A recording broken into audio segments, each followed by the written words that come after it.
Hello friends, आज हम discuss करेंगे about the marginal standing facility. तो मार्जिनल स्टैंडिंग फैसिलिटी क्या होती है, उसके लिए आपको दो चीजें जानने की जरूरत होगी, रेपो रेट और एसएलआर, जो कि हमने ऑलरेडी पुराने वीडियो में डिस्कस की चुकी है। रेपो रेट का मतलब क्या होता है कि bank takes loan again from the RBI.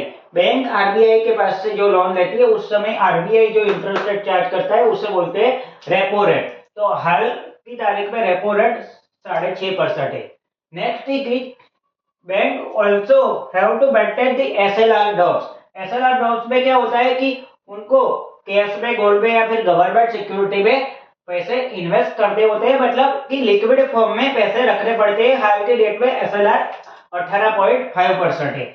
अब एक चीज समझनी है कि अगर बैंक को चाहिए लोन तो वो रेपो रेट पे लोन ले सकता है, लेकिन यहाँ पे जो गवर्नमेंट सिक्योरिटी यूज होगी वो नॉन एसएलआर कोटा की होगी। मतलब अगर बैंक ने एसएलआर कोटा पे कोई गवर्नमेंट सिक्योरिटी ले रखी है तो एसएलआर कोटा की गवर्नमेंट सिक्योरिटी के सामने बैंक रेपो रेट की लोन नहीं ले सकती थे। अब मान लो कि बैंक के पास एक्सट्रीम इमरजेंसी आ गई, एक्सट्रीम इमरजेंसी, और बैंक के पास गवर्नमेंट सिक्योरिटी भी नहीं है, नॉन एसएलआर कोटा वाली, ठीक है।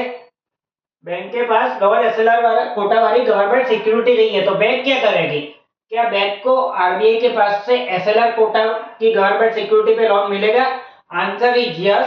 तो बैंक को एसएलआर कोटा की गवर्नमेंट सिक्योरिटी पे लोन मिल सकता है under the concept of marginal standing facility, ठीक है। तो अब रेपो रेट अगर 6.5% है तो मार्जिनल स्टैंडिंग फैसिलिटी का रेट क्या होगा? ऑलवेज हायर, बिकॉज आप यहाँ पे नॉन एसएलआर कोटा की गवर्नमेंट सिक्योरिटी नहीं दे रहे हो, आप एसएलआर कोटा की गवर्नमेंट सिक्योरिटी ले रहे हो। तो एमएसएफ का रेट होगा रेपो रेट प्लस x%। तो हाल की तारीख में एमएसएफ का रेट है 6.75%, यानी कि मार्जिनल स्टैंडिंग फैसिलिटी का रेट ऑलवेज रेपो रेट से हायर होगा।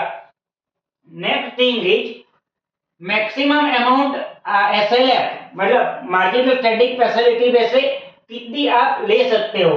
तो मैक्सिमम लोन बैंक एनडीटीएल का 1% ही ले सकती है या फिर 1% ऑफ एसएलआर सिक्योरिटी, ठीक है। एनडीटीएल का मतलब हमने पहले भी समझ चुके हैं कि एनडीटीएल मतलब total demand and time liability less deposit with other bank, ठीक है। एनडीटीएल का मतलब होता है कि मान लो कि 100 करोड़ की डिपॉजिट है कोई बैंक की, उसके सामने 10 करोड़ की उन्होंने किसी और बैंक में डिपॉजिट दे रखी है, तो 90 करोड़ उसका हो गया एनडीटीएल।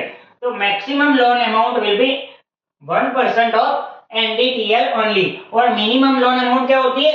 मिनिमम लोन अमाउंट होती है 1 करोड़ रुपीज, या फिर उस आगे की अमाउंट होती है वो इन मल्टीपल ऑफ 1 करोड़। तो मार्जिनल स्टैंडिंग फैसिलिटी में मिनिमम अमाउंट 1 करोड़ होती है और मैक्सिमम 1% ऑफ एनडीटीएल ही मिल सकती है। मार्जिनल स्टैंडिंग फैसिलिटी का रेट ऑलवेज रेपो रेट से हायर होता है। अब ये मार्जिनल स्टैंडिंग फैसिलिटी पे बैंक क्यों जाएगी? तो आप समझिए कि बैंक के पास एक्सट्रीम इमरजेंसी आ गई, उसके पास नॉन एसएलआर कोटा की गवर्नमेंट सिक्योरिटी नहीं है, तो ये ओवरनाइट मतलब शॉर्ट से भी शॉर्ट टर्म के लिए बैंक एमएसएफ की फैसिलिटी के जरिए लोन ले सकती है। तो ये ओवरनाइट और MSF is always last preferred option for the bank, मतलब जब कोई रास्ता नहीं बचेगा तब बैंक एमएसएफ में जाएगी। पहले तो रेपो रेट से ही ले लेगी, अगर वहां पे नहीं सेट हो रहा है तो ही एमएसएफ में जाएगी।